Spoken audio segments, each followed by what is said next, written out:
ఈరోజు మనం ఒకసారి చూస్తే ప్రతి సంవత్సరం డిసెంబర్ 15 నుంచో 10 నుంచి డిసెంబర్ మాసంలో కూడా ప్రారంభమవుతాయి. పెద్ద ఎత్తున సెమీ క్రిస్మస్ జరుపుకుంటాం. యేసు ప్రభు ఈ లోకంపై జన్మించిన రోజున మనం క్రిస్మస్గా జరుపుకుంటున్నాం.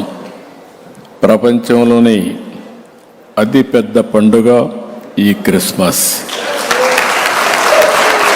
ఇప్పుడే ప్రపంచానికి ప్రేమ, శాంతి, సేవ అనే శాశ్వత విలువలను అందించిన యేసు ప్రభు సందేశం ఎప్పటికీ మార్గదర్శనం.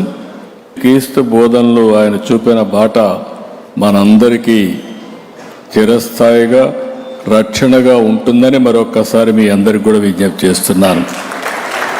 నమ్మిన సిద్ధాంతం కోసం బలిదానానికి సైతం వెనుకాడని క్రీస్తు గొప్పతనం ప్రతి ఒక్కరూ స్ఫూర్తిని పొందాల్సిన అవసరం ఉంది.